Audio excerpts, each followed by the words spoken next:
Então, boa tarde a todos e todas. Primeiro, me desculpar porque eu estou extremamente rouca, mas dizer a vocês que é uma coisa boa, eu estou rouca pelo volume de atividades e agendas que a gente tem tido esse mês, tem tido nesse período.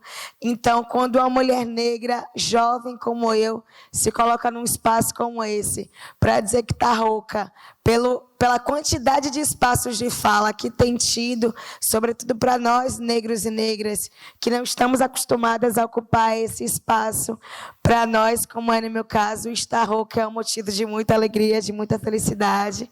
E vai ser um prazer também. Obrigada. E vai ser um prazer também para mim. O dia de hoje, para a Iniciativa Negra, é um dia muito especial, porque a pessoa começa a falar, já muda o roteiro da fala toda, né? Para nós da Iniciativa, é um dia muito especial. Nós somos parceiros aqui da organização do evento. Agradecer a toda a equipe, agradecer em nome do companheiro Vinícius também, e dizer que é um prazer muito grande estar com vocês partilhando esse espaço com tantas pessoas negras nessa mesa e também aqui na atividade. Então, para nós, é sem dúvida um motivo de muito orgulho. Eu estou aqui substituindo, e espero que à altura, o nosso queridíssimo Dudu Ribeiro, que é fundador da Iniciativa Negra, que é a Iniciativa Negra por a Nova Política de Drogas. A gente vai participar de um momento hoje também muito importante, enquanto Iniciativa Negra. Nós vamos fazer uma atividade, um cine-debate, juntamente com o Dexter, que é um cantor de rap, de hip-hop de São Paulo, juntamente com o elenco da série Pico da Neblina, e eu acho que eu pego esse gancho, sem dúvida, para falar um pouco sobre essa questão a respeito da legalização, que para nós da Iniciativa é uma questão que é tão cara, mas que nós já trazemos no nosso nome, que é a Iniciativa Negra por a Nova Política de Drogas, a necessidade de nós enegrecermos o debate da questão antiproibicionista. Porque falar de política de drogas é entender que a política de drogas ela é transversal, com educação, com saúde, com segurança pública, com acesso à justiça, com direito, mas entender que as pessoas negras elas precisam estar no centro desse debate e que também a verbalização sobre esse debate, a opinião, a formalização, ela precisa ser de pessoas negras, também de pessoas negras. E aí tem um ponto para nós que é fundamental, que é a pergunta que a cereja do bolo que todo mundo faz para a Iniciativa Negra, da nossa opinião sobre a legalização. E primeiro que nós temos uma avaliação de que muitas pessoas nos convidam, às vezes, para fazer análises comparativas, né? Eu estou aqui numa sala cheia de agentes do direito, da advocacia, mas eu sou cientista social. E, comumente, eu sou convidada para fazer uma análise comparativa a respeito de outros países, de outros lugares, que realizaram processos de legalização em relação ao uso da maconha, por exemplo. Mas nós temos uma opinião, uma avaliação, enquanto Iniciativa Negra, que é preciso construir um percurso brasileiro sobre a legalização. Os outros países, como, por exemplo, o Uruguai, passou por um processo histórico muito diferente do Brasil, e a guerra às drogas, por exemplo, lá se configurou de maneira diferente do que em relação ao Brasil. Como nós temos esse marcador do racismo que atua sobre essa questão de maneira tão forte, que é tão pulsante. Então, para nós compreender essa questão da legalização, é que não seja apenas uma legalização, que a gente acordou no dia seguinte, como é demonstrado na série Pico da Neblina. Estou indicando já um vídeo para o pessoal assistir uma série. Como é apresentado na série, que é se o país tivesse um processo de legalização, como seria? Aí eu não vou dar spoiler, logicamente. Vocês assistam para conhecer a série. Mas nós, da Iniciativa Negra, temos a avaliação que não é suficiente termos uma legalização que não traga uma política de reparação para as pessoas e territórios negros que são diretamente ou indiretamente afetados pela guerra às drogas. Por quê? Então, eu acho que a parte mais importante da minha apresentação, em meio aos títulos e em meio às organizações que eu faço parte, ela fica suprimida, que é de onde eu sou. Eu sou de um bairro da periferia de Salvador, que é o Arraial do Retiro, que fica no Cabula. E que, para mim, compreender que venho desse local é também compreender que as questões da guerra às drogas, as questões que são causadas pela violência, ela co-organiza a vida da população negra que mora nesses bairros, que mora nessas localidades. Enquanto pesquisadora, e falar também partindo desse lugar, nós apresentamos, a partir da Iniciativa Negra, em parceria com a Rede de Observatórios da Segurança, uma análise sobre os bairros daqui de Salvador.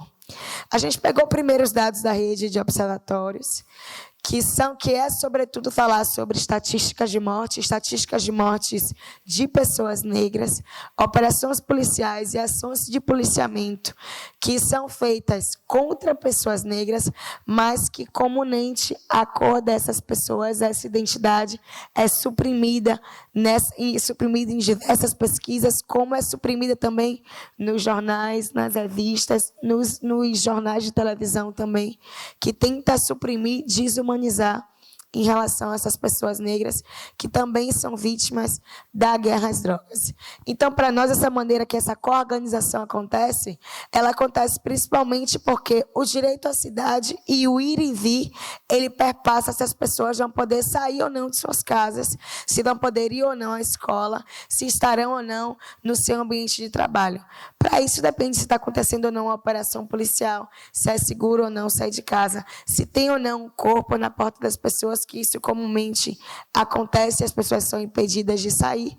Então, a política de drogas, a guerra às drogas, ela coorganiza a vida das pessoas nos territórios negros. Então, nós não podemos falar de uma legalização que seja uma legalização que as grandes indústrias, sobretudo indústrias farmacêuticas, vão lucrar, vão ter recurso, vão ter ganho em relação a isso, enquanto pessoas negras que, historicamente, foram vítimas da guerra, elas não conseguem acessar a política de reparação. Então, é preciso pensar a reparação às pessoas que foram presas, aos familiares e aos territórios. Porque quando uma morte acontece, ela já gera um impacto devastador, ela já gera um impacto muito grande. Imagine diversos territórios que convivem diariamente com sequências de mortes que acontecem. Então, a gente acredita que esse território ele não se recupera. Ele perde da sua construção, ele perde do que é a vivência comunitária naquele espaço. E eu não estou falando exatamente da questão de renda, eu estou falando do que a gente perde em relação à vivência, à presença e à permanência das pessoas negras nesse espaço. Nós, da Iniciativa, temos debatendo muito também o desmantelamento das famílias negras, como a guerra às drogas tem influenciado diretamente em relação a esse desmantelamento, que é exatamente das questões que envolvem, sobretudo, os núcleos familiares e as comunidades que são afetadas pela guerra às drogas. E aí, voltando para a pesquisa, para explicar para vocês direitinho o dado que a gente buscou, foi entender como os bairros que mais apareciam no monitoramento, que à época eu, enquanto pesquisadora da Rede de Observatórios, realizava, inclusive mandar um abraço para o companheiro Pablo Nunes, que é coordenador da Rede de Observatórios. Não está aqui no encontro nesse momento, mas esteve com vocês em momentos anteriores. E na nossa pesquisa nós comparávamos os 10 bairros com maiores indicadores de operações policiais, de patrulhamento que aconteceram, com quais eram os equipamentos públicos, né? Sobretudo no quantitativo, de saúde, de educação e de cultura que estava localizado nesses bairros. E o surpreendente, que não é surpreendente, obviamente, mas que nenhum desses bairros tinha equipamentos públicos de cultura sendo mantidos pelo Estado. E o investimento em saúde e em educação era menor do que em outros territórios que têm indicadores menores, digamos assim, em relação à violência e desses indicadores de segurança pública. Então, explicar às pessoas sobre isso é, sobretudo, usar uma linguagem que as pessoas entendam, porque falar de orçamento é entendível nesse espaço, que é acadêmico que nós estamos, mas é preciso comunicar às pessoas, como nós, inclusive, ocupamos a mídia com esse relatório, para falar de dinheiro, de o quanto o Estado está investindo em dinheiro na sua comunidade, é um valor menor do que está investindo em outros espaços que também têm necessidades parecidas. Então, é importante explicar também que, dentre esses 10 bairros, 9 deles eram negros e um desses bairros é branco. A diferença é que esse bairro não tem esse estigma que esses bairros negros têm, que é o caso do bairro da Pituba, aqui em Salvador, que é um dos 10 bairros que nós mais encontramos ocorrências. Mas, ao mesmo tempo que nós encontramos diversas ocorrências nesse bairro, nós encontramos um número de mortes nesse bairro que é 0. Em relação às ações da polícia. Enquanto nos outros 9 territórios que são majoritariamente negros, a gente encontrou um número de mortes altíssimos relacionados a essas operações policiais. Então, falar de política de drogas e falar de guerra às drogas, para mim, enquanto mulher negra, é compreender que isso é falar de vida e morte das pessoas, de quem tem o direito de viver e quem tem o direito de morrer, e como a gente pode colocar aqui, mortes muitas vezes que são mortes anônimas, ou que nos jornais ganham a descrição de envolvimento com o tráfico de drogas. Como se envolvimento com o tráfico de drogas fosse uma forma legal de que você automaticamente anula tudo que foi dito em posterior ao anúncio daquela morte, porque era uma vida que era passível de ser morta, porque teria algum tipo de relação com o tráfico de drogas. Uma outra questão interessante, como as companheiras aqui da mesa estavam falando sobre as questões da construção da narrativa, sobre os termos, a gente também entende que o termo traficante é um termo que é racializado. A gente costuma usar na iniciativa, a gente fala sobre mercado varejista, porque falar de traficante é que nem falar de chacina. Não tem chacina de pessoas brancas.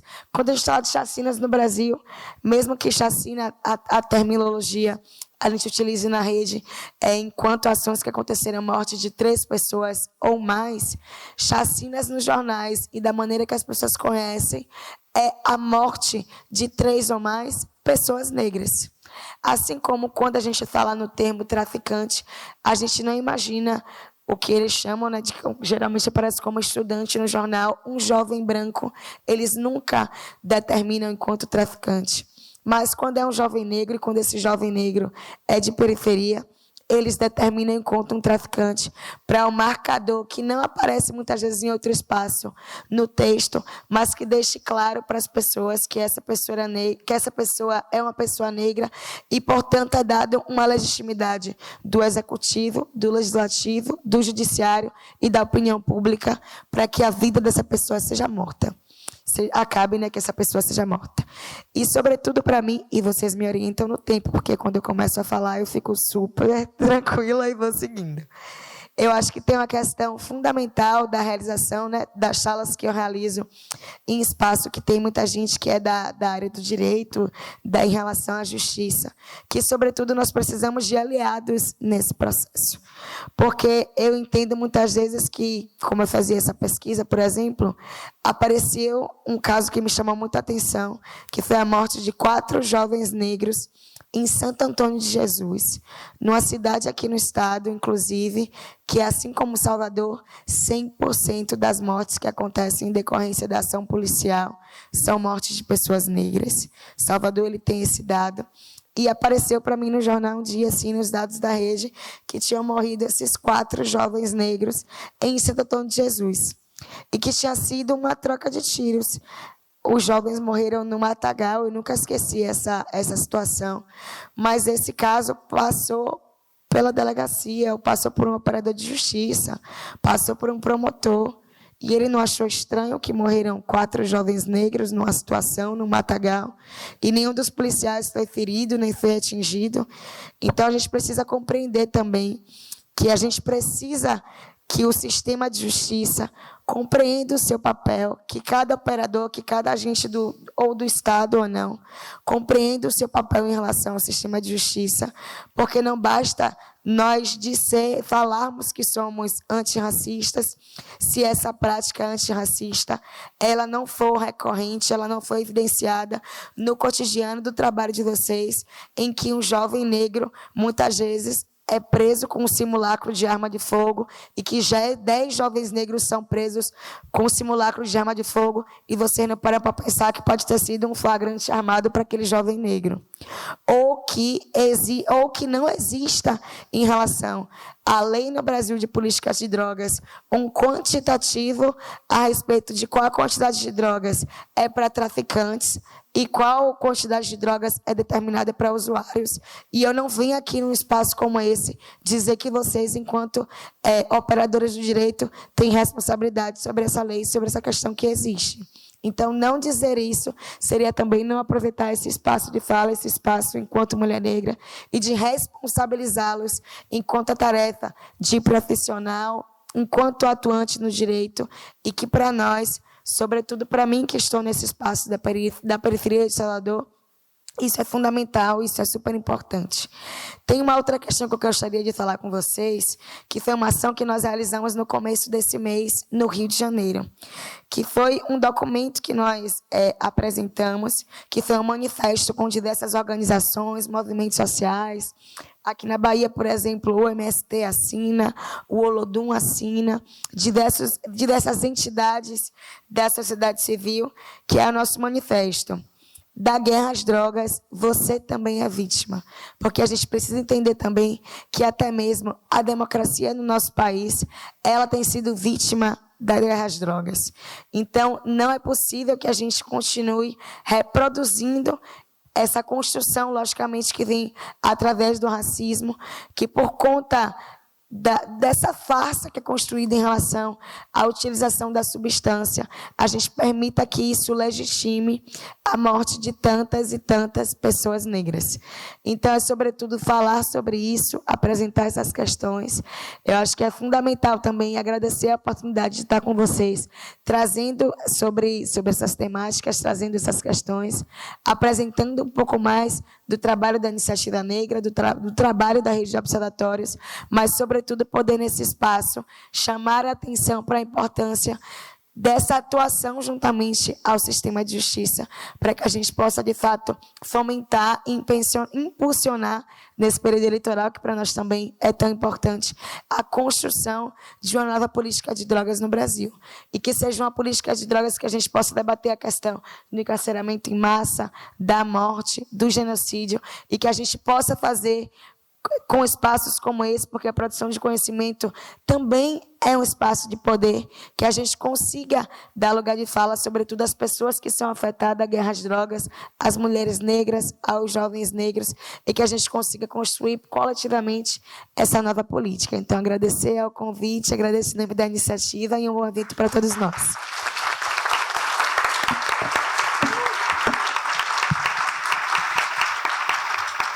Muito obrigado, Luciene, por todo o conhecimento que você nos faz sentir exatamente privilegiados por esse momento. E eu queria, nesse momento, desfazer, infelizmente, essa roda, mas agradecer, com nome e sobrenome, Mona Lisa Castro, Dona Maria Tereza, Rebeca Santos, Camila Garcês, Luciene Santana, por esse momento, sobretudo de acolhimento e de afeto entre os nossos. Eu gostaria só de concluir passando aqui novamente por cima dos ritos desse tipo de evento, terminando aqui com uma música de Djonga, só um versozinho, para que possamos nos fortalecer. Como se fosse a noite, você vê tudo preto. Como se fosse um blackout, você vê tudo preto. São meus manos, minhas minas, meus irmãos, minhas irmãs, o mundo é nosso. Tipo, à noite, você vê tudo preto. Tipo um blackout, você vê tudo preto. São cantos de esquinas, de reis e rainhas. O mundo, sem dúvidas, é nosso. Muito obrigado a todos e todas.